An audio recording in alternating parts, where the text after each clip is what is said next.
तर बघा, आज आपण बघणार आहे a new concept that is catalytic properties of 3D series element. ठीक आहे, फ्रॉम स्कॅन्डियम टू झिंक.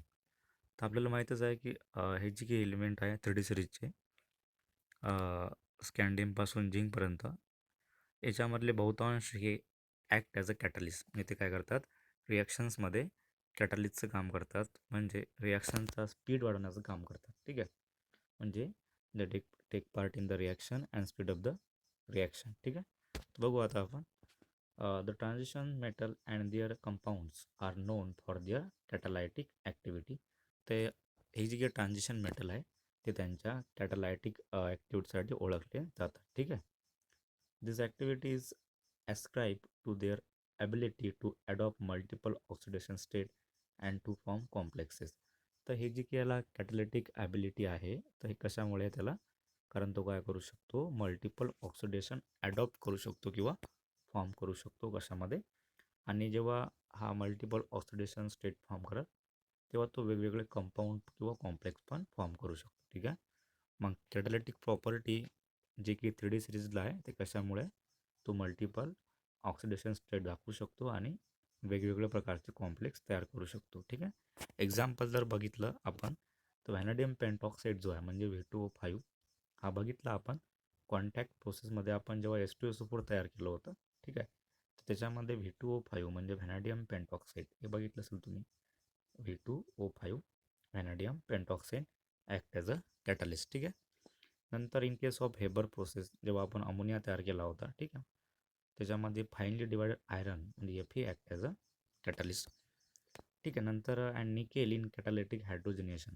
आपण जे हायड्रोजनेशन बघितलं होतं 11 क्लासमध्ये, त्याच्यामध्ये निकेल आपण बघितलं होतं, निकेल पॅलाडियम वगैरे बघितलं होतं, त्याच्यामधला nickel act as a catalyst. ठीक आहे, म्हणजे बघा निकेल या केसमध्ये, नंतर व्हॅनाडियम आणि इथं आयरन, हे सर्व काय इथं यांनी काय केलं, कॅटलिस्टचं काम केलेलं आहे. ठीक आहे, पुढं बघा, are some of the example. हे काय, हे जी की 3D सिरीजचे एलिमेंट आहे, निकेल, नंतर आपल्याकडे आहे आयरन, नंतर आपल्याकडे व्हॅनाडियम, यांनी काय केलं, कॅटलिस्टचं काम केलं.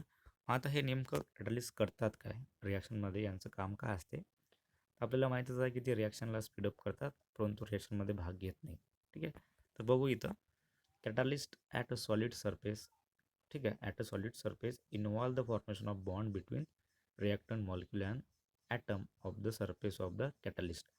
मग आता कॅटलिस्टचं काय काम आहे, ते काय करतात, जे की रिॲक्टंट मॉलिक्यूल आहे बघा, कॅटलिस्ट हे कसं असतात, दिस आर सॉलिड सरफेस. आता आपण हे जे की आयरन वगैरे, आयरन व्हॅनाडियम आणि निकेल, हे कशा, हे मेटल आहेत, हे कसे असेल, सॉलिड असेल. ठीक आहे, मग यांच्या सरफेसवर काय करतात ते, जे की ॲटम आहेत, रिॲक्टंट मॉलिक्यूल, जे ॲटम किंवा रिॲक्टंट मॉलिक्यूल जे असेल, आणि आपले जे की आहेत कॅटलिस्ट, त्यांचे ॲटम दोघांमध्ये काय होते, बॉन्ड फॉर्म करतात. सिंपल भाषेमध्ये काय, की जे की आपले रिॲक्टंट आहे आणि आपला जो कॅटलिस्ट असेल, एक्झाम्पल त्याला आपण यम म्हणू, यम म्हणजेच काय, आपलं मेटल.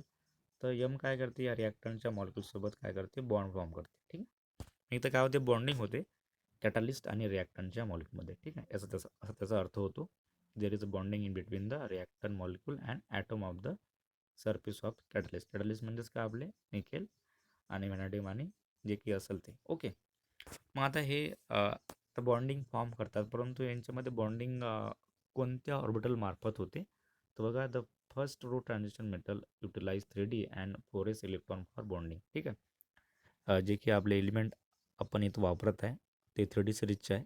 ठीक आहे, ते काय करतील, रिॲक्टंट मॉलिक्यूलसोबत काय करतील, बॉन्डिंग फॉर्म करतील, त्यांच्या एकतर 3D ऑर्बिटल यूज करून किंवा 4s ऑर्बिटल यूज करून. ठीक आहे, पुढं काय होते, this has the effect of increasing the concentration of the reactant at the catalyst surface and also weakening the bond in the reacting molecule.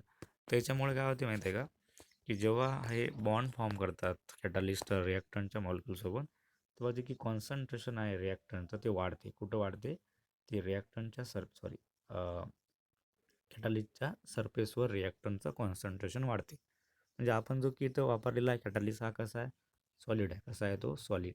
ठीक आहे, तर त्याच्या सरफेसवर जे की रिॲक्टंटचे मॉलिक्यूल असेल ते जास्त प्रमाणात येतात. ठीक आहे, समजा आपण असं घेतलं की हा एक मेटलचा सरफेस आहे, फॉर एक्झाम्पल मी Fe घेतो. ठीक आहे, तर हा सॉलिड सरफेस आहे, तर याच्यावर काय होतील, रिॲक्टंटची मॉलिक्यूल खूप सारे असे येतील. ठीक आहे, असे खूप सारे येतील. म्हणजे काय झालं इथं की कॉन्सन्ट्रेशन जे की रिॲक्टन्स आहे ते वाढलं इथं. समजा आपल्याकडे 5 मोल रिॲक्टंट आहे, तर 5 मोलपैकी 4 मोल किंवा 4.5 मोल इथं येतील. 4.5 मोल कुठे येतील, या कॅटलिस्टवर येतील आणि तिथं काय होतील ते कॅटलिस्ट आणि त्यांच्यामध्ये बॉन्डिंग फॉर्म होईल. मग या बॉन्ड फॉर्म झाल्यामुळं तिथं काय होते, आणखीन एक गोष्ट होते जो की बॉन्ड राहतो रिॲक्टरमध्ये, की बॉन्ड राहतात रिॲक्टंट मॉलिक्यूल ज्याच्यामध्ये जे की बॉन्ड राहतात ते वीक होतात.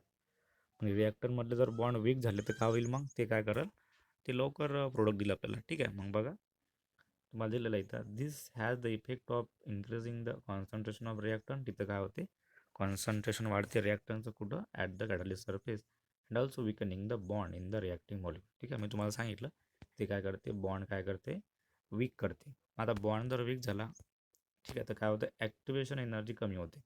आपण बघितलेलं आहे केमिकल कायनेटिक्समध्ये, जर ॲक्टिवेशन एनर्जी कमी जर असेल तर वी गेट प्रोडक्ट इझिली. ठीक आहे, तर मग कॅटलिस्टचं काम काय असते, lower down the activation energy. तो जो की बॉन्ड आहे रिॲक्टंट मॉलिक्यूलमधला तो काय होतो, वीक होतो. त्याच्यामुळं काय होते, ई ए जी आहे, ॲक्टिवेशन एनर्जी जी आहे कशी होते, कमी होते. ई जर कमी असेल तर काय होईल, we get product very fastly. ठीक आहे, also because the transition metal ion can exchange their oxidation state, they become more effective as a catalyst.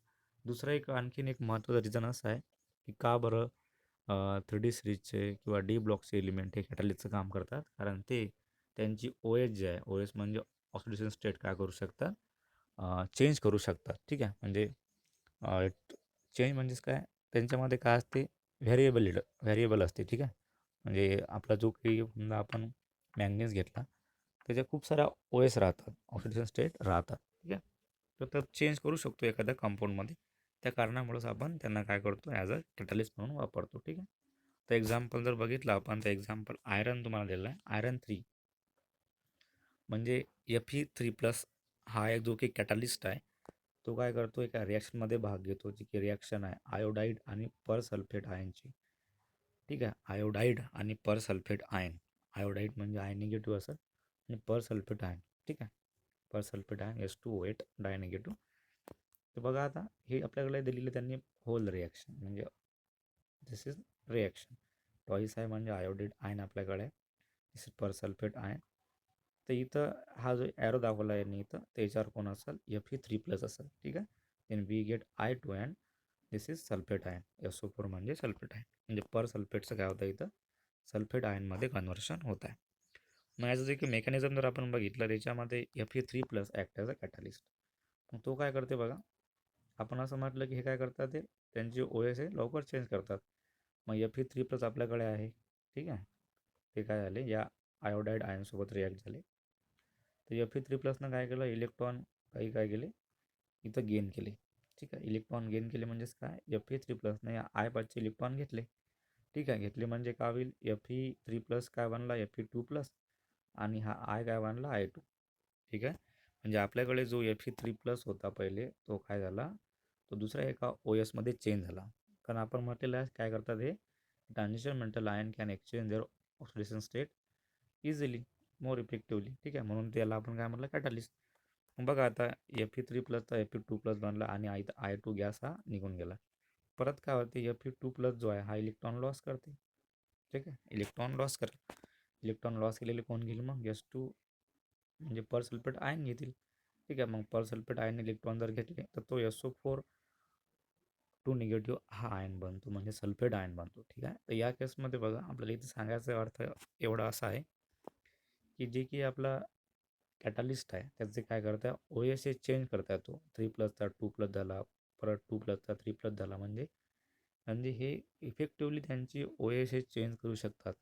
ठीक आहे, समजले का, त्याच कारणामुळे आपण त्यांना काय म्हटलं, they become more effective as a catalyst. कशामुळं, can exchange their O S oxidation state, ते इफेक्टिव्हली चेंज करू शकतात. ठीक आहे, तर this reaction prove the oxidising nature of this transition element specially iron. ठीक आहे, आपण आयरन 3 बद्दल जर विचार केला. ठीक आहे, तर हे होतं कॅटालिटिक प्रॉपर्टी. मग इथं लक्षात काय ठेवायचं की 3D सिरीजची जी की एलिमेंट आहे, स्पेशली ट्रान्झिशन स्कॅन्डियमपासून झिंकपर्यंत, त्याच्यापैकी बहुतांश जे काय करतात, कॅटालिस्टचं काम करतात वेगवेगळ्या प्रोसेसमध्ये. ठीक आहे, नंतर आहे फॉर्मेशन ऑफ इंटरस्टिशियल कंपाऊंड. आता बघा इंटरस्टिशियल कंपाऊंड म्हणजेच काय, की आपण जे बघितलं की हे जे काही ट्रान्झिशन सिरीज एलिमेंट आहेत त्यांना बहुतेक काय क्रिस्टल स्ट्रक्चर राहते. हेक्झागोनल क्लोज पॅक बघितलं आपण, hexagonal close pack, c cubic close pack, ठीक आहे. आपण FCC वगैरे बघितलं, ठीक आहे. फेस सेंटर क्यूबिक नंतर. तर हे जे की यांना स्ट्रक्चर राहते क्रिस्टल स्ट्रक्चर, यांना आपण क्रिस्टल स्ट्रक्चर म्हणतो. त्यांच्यामध्ये काय असते, थोडीफार प्रमाणात राहतं स्पेस, ठीक आहे. हे जे काही स्ट्रक्चर असतात, HCP झालं, CCP झालं, ठीक आहे, BC झालं, बॉडी सेंटर क्यूबिक, ठीक आहे. तर यांच्यामध्ये काय राहते की एक स्पेस राहते. आपण मागे असं बघितलं होतं की हे जे की 3D सिरीजचे एलिमेंट आहे किंवा डी ब्लॉकचे एलिमेंट, त्यांना मॅक्झिमम HCP असं स्ट्रक्चर आहे, हेक्झागोनल क्लोज पॅक्स त्यांना स्ट्रक्चर आहे. हे जरी हेक्झागोनल क्लोज पॅक स्ट्रक्चर असलं तरी याच्यामध्ये स्पेस राहतोच. मग या स्पेसमध्ये जर दुसरं कोणी येत असेल, समजलं का? या स्पेसमध्ये समजा, आता समजा मी काढलं इथं, दिस इज क्रिस्टल आहे समजा, हे त्याचे आपले कॉन्स्टिट्युएंट ॲटम आहे, जस्ट एक्झाम्पल आहे. तर ही जी की स्पेस आहे इथं, या स्पेसमध्ये दुसरं कोणी जर ॲटम वगैरे येत असेल तर जो की कंपाऊंड फॉर्म होईल त्याला आपण म्हणतो इंटरस्टिशियल कंपाऊंड, ठीक आहे. इंटरस्टिशियल कंपाऊंड म्हणजेच काय, याच्यामध्ये काय की जे की लॅटिस स्ट्रक्चर असते त्याच्यामध्ये दुसरं कोणतरी येऊन बसते, दुसऱ्या कोणाचे ॲटम तिथे येऊन बसतात आणि काय होतं, एक इंटरस्टिशियल कंपाऊंड फॉर्म असतो. तर हा एक इम्प्युरिटीचा भाग आहे, ठीक आहे. जसं आपण बघितलं n type impurity, p type impurity, तशा प्रकारचा हा भाग येतो, परंतु तो वेगळा भाग आहे आणि हा वेगळा भाग, ठीक आहे. मग बघा नेमकं याच्यामध्ये असते काय, interstitial compound are those which are form when small atom. आता स्मॉल ॲटम कोणासारखे, like hydrogen, carbon, nitrogen are trap inside the crystal lattice of metal. जेव्हा मेटल, आता मेटल कोण आहे तर आपले 3D सिरीजचे एलिमेंट, त्यांच्या क्रिस्टल लॅटिसमध्ये किंवा क्रिस्टल स्ट्रक्चरमध्ये एक तर हायड्रोजन येईल, एक तर कार्बन येईल, एक तर नायट्रोजन, असे जे की स्मॉल ॲटम आहे ते तिथे येऊन बसल, ठीक आहे, त्यांच्या क्रिस्टल लॅटिसमध्ये. ओके, त्याला आपण म्हणतो इंटरस्टिशियल कंपाऊंड. ते called interstitial compound. They are usually non stoichiometric. त्यांचं प्रमाण जे आहे हे कसं नसते, विशिष्ट नसते, किंवा इंटरस्टिशियल कंपाऊंडमध्ये जे की रेशो असतो तो की असा स्पेसिफिक नसतो, तो नॉन स्टॅच्युमेट्रिक असतो. स्टॅच्युमेट्री म्हणजेच काय, एका विशिष्ट रेशोमध्ये. आणि नॉन स्टॅच्युमेट्री म्हणजे काय, त्यांचा रेशो वगैरे काही नसेल.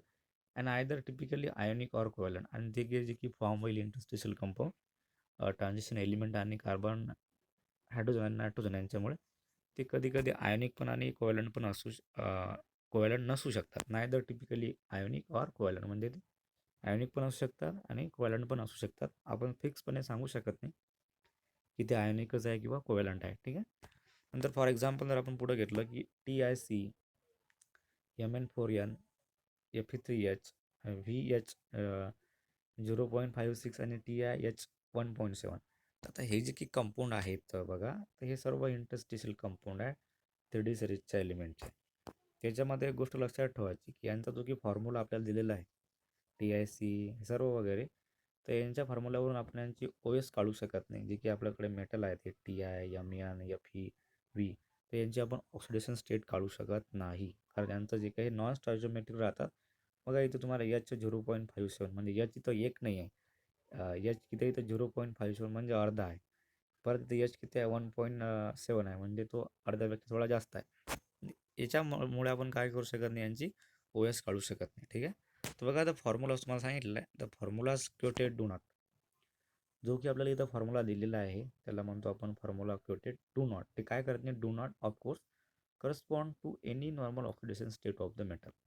तर हे जे की फॉर्म्युले आपल्याला दिलेले आहे यांच्यामध्ये आपण कोण्याही एलिमेंटची OS सांगू शकत नाही, कारण याचं कंपोजिशन त्या प्रकारचं नसते, ते कसं असते, नॉन स्टॅच्युमेट्रिक, ठीक आहे. पुढं, do not of course correspond to any normal oxidation state of metal because. आता याचा काही प्रॉपर्टी आहे, जेव्हा हे स्मॉल स्मॉल ॲटम जेव्हा आपल्या 3D सिरीजच्या एलिमेंटमध्ये येतील, तिथं जातील, तेव्हा त्याला प्रॉपर्टी पण येतात. Because of the nature of their composition this compound are refer to as interstitial compound, ठीक आहे. त्यांचं कंपोजिशन कसं आहे की जे की स्पेस आहे त्या नॉर्मल क्रिस्टल लॅटिसमध्ये, त्यांच्यामध्ये हे आपले ॲटम जात आहे, म्हणून त्याला आपण काय म्हणतो, interstitial compound. The physical principal physical and chemical properties characteristic of this element compound are as follows. मग यांना काही प्रॉपर्टी पण येतात, ठीक आहे. मग त्या प्रॉपर्टी कोणत्या आहे, they have high melting point. त्यांना खूप जास्त मेल्टिंग पॉईंट राहतो. कशामुळं? ते इम्प्युरिटी ॲड झाल्यामुळं किंवा कार्बन, हायड्रोजन किंवा नायट्रोजन ॲड झाल्यामुळं higher than those of the pure metal. जे की प्युअर मेटलचा मेल्टिंग आणि बॉइलिंग पॉईंट होता त्याच्यापेक्षा यांना जे की आता इंटरस्टिशियल कंपाऊंड फॉर्म झाला यांना जास्त मेल्टिंग आणि बॉइलिंग पॉईंट राहतो. नंतर दे आर व्हेरी हार्ड. ते कसं असतं? हार्ड राहते. सम बोराइड्स म्हणजे जे काही बोराइड्स म्हणजे बोरांसोबत जे की इंटरस्टिशियल कंपाऊंड फॉर्म होतील या 3D सिरीज एलिमेंटचे, ते अप्रोचेस डायमंड इन हार्डनिंग. ते डायमंडसारखे हार्ड राहतात. ठीक आहे, म्हणजे त्यांच्याकडे काय हे व्हेरी हार्ड असतात. म्हणजे बोरानचे कंपाऊंड हे डायमंड एवढे हार्ड असतात, म्हणजे खूप कठीण असतात ते. ठीक आहे.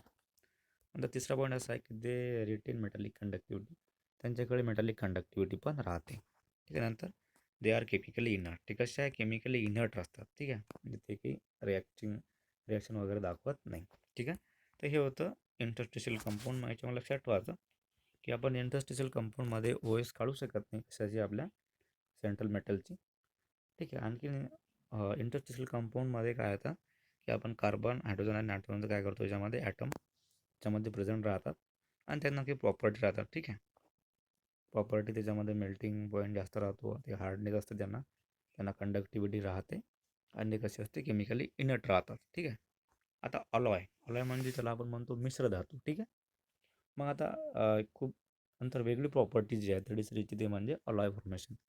म्हणजे हे जे की 3D सिरीजचे एलिमेंट आहे त्यांच्याशीच ते काय अलॉय फॉर्म करतात किंवा दुसऱ्या एखाद्या ग्रुपच्या एलिमेंटचे अलॉय फॉर्म करतात. ठीक आहे. बघा, and alloy is a blend of metal prepare by mixing the components. Alloy म्हणजेच काय? हे धातूंचं काय असते? मिश्रण असते. ठीक आहे. ब्लेंड म्हणजेच काय? मिश्रण. ठीक आहे. Alloy may be homogeneous solid solution in which the atom of one metal are distributed randomly among the atom of the other. त्याच्यामध्ये काय करतो आपण? एका ॲटमचे जे काही ॲटम आहे ते दुसऱ्या एका मॉलिक्यूलचे जे काही ॲटम आहे ते आपण दुसऱ्या मॉलिक्यूलच्या ॲटममध्ये टाकतो किंवा दुसऱ्या मॉलिक्यूलमध्ये टाकतो. ठीक आहे. म्हणजे आपण काय करतो? दोन जे काही मेटल आहे त्यांच्या ॲटमना काय करतो? इथं मिक्स करतो. ठीक आहे. तेव्हा काय होईल? मग इथं अलॉय फॉर्म होईल. ठीक आहे. Okay. Such alloy are formed by atom with metallic radii that are within the about 15% of each other. त्याच्यामध्ये कंडिशन अशी आहे की जेव्हा आपण अलॉय तयार करतो ना, तेव्हा जे की ॲटम आपण मिक्स करतो त्यांची जी की रेडियस आहे त्याला आपण मेटॅलिक रेडियस मानतो, तर ते 15%च्या वर नसायला पाहिजे. म्हणजे जो काही डिफरन्स आहे ॲटोमिक रेडियसचा जो काही डिफरन्स आहे तो दोघांमधला डिफरन्स जो आहे तो 15%च्या वर नसायला पाहिजे. 15%पर्यंत आपण त्याला मॅनेज करू शकतो. म्हणजे तो काही डिफरन्स आहे. रेडियस जास्त, समजा आपल्याकडे एक कंपाऊंड आहे त्याचे रेडियस 15 आहे आणि एक कंपाऊंड आहे किंवा एक कंपाऊंडचा ॲटम आहे त्याचे रेडियस आहे खूप 75 आहे. म्हणजे ही रेडियस खूप मोठी आहे याच्यापेक्षा. मग दोघांमध्ये काय होऊ शकत नाही? अलॉय फॉर्म होऊ शकत नाही. ठीक आहे. म्हणजे सांगायचा अर्थ झाल्यास की दोघांची रेडायज आहे थोडी सिमिलर पाहिजे, थोड्या प्रमाणात कशी पाहिजे? सिमिलर. ठीक आहे. बघा मग सिमिलर रेडाय का बरं पाहिजे? Because of similar radii and other characteristic of transition metal alloy are readily form by this metal. मग जेव्हा हे रेडाय जे काय असेल कम्पॅरेबल असेल किंवा तो फरक जो आहे 15%च्या वर नसेल, तेव्हा कंपाऊंड हे लवकरात लवकर फॉर्म होऊ शकतात. ठीक आहे. कंपाऊंड काय होतात? कंपाऊंड म्हणजेच काय? आपले अलॉय रेडीली फॉर्म होतात. ठीक. The alloy so form are hard and have often high melting point. जे की अलॉय फॉर्म होतील ते कसे असतात? ते हार्ड राहतात आणि त्याला काय राहतो? हाय मेल्टिंग पॉईंट राहतो कोणापेक्षा? त्यांच्या पॅरेंटपेक्षा. ठीक आहे. The best known are ferrous alloy. जे की महत्त्वाचे अलॉय आहे ते आयरनचे असतात. बघा, आपण स्टेनलेस स्टील आणि स्टीलचं नाव ऐकलेलं आहे. तर स्टील जो आहे, स्टील आपण नाव ऐकलेलं आहे खूप वेळेस. तर स्टीलमध्ये काय राहते? आयरन म्हणजे Fe आणि कार्बन राहतो. ठीक आहे.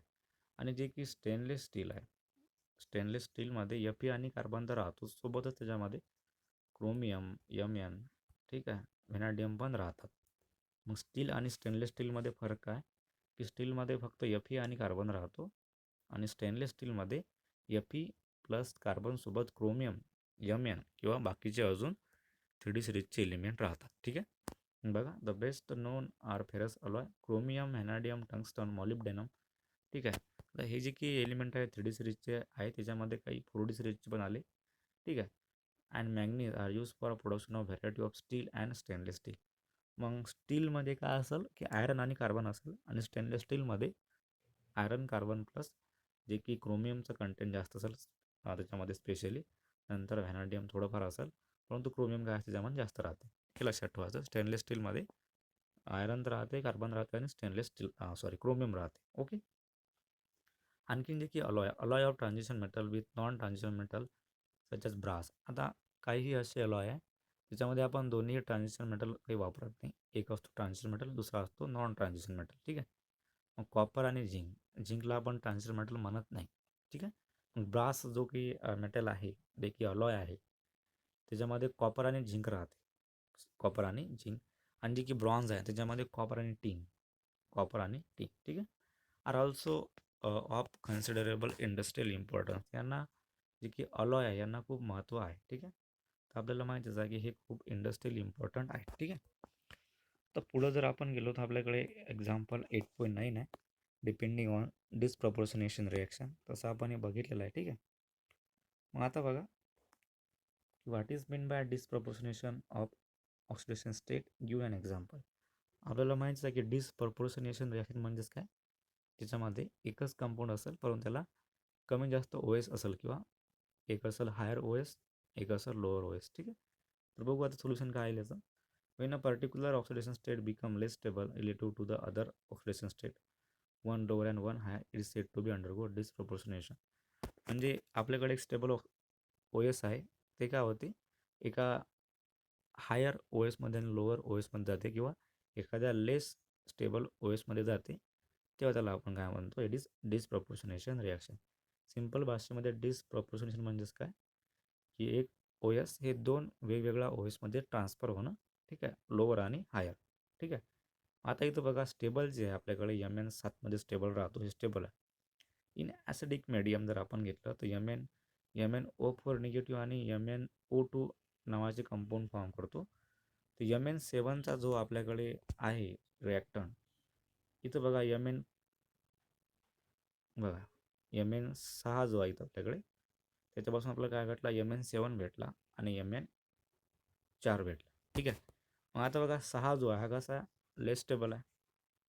आपल्याकडे MN6 होता, लेस स्टेबल आहे. तो स्टेबलमध्ये झाला कन्वर्ट आणि लेस स्टेबलमध्ये काय झाला, कन्वर्ट झाला. ठीक आहे. तर इथं काय होत आहे की जो की आपल्याकडे मेटल आहे त्याच्या आपल्याला दोन ओ एस बघायला मिळत आहे, एक हायर असेल आणि एक लोअर असेल. ठीक आहे. त्याला आपण म्हणतो disproportionation reaction. This is about disproportionation reaction. ठीक आहे. नंतर जो की कन्सेप्ट आहे oxide and oxo acid of metal, ते आपण नेक्स्ट लेक्चरला बघू. ठीक आहे. त्याच्यामध्ये जो की इंटेक्स क्वेश्चन 8.9 आहे, ते तुम्ही सॉल्व करायचा, की explain why Cu2+ ion is not stable in aqueous solution. तर ॲक्वस सोल्युशनमध्ये Cu2+ आयन का बरं स्टेबल नाही आहे, हे तुम्हाला काय करणं आहे, इथं सॉल्व करणं आहे. ठीक आहे. तर आपण इथं काय करू, आता स्टॉप करू.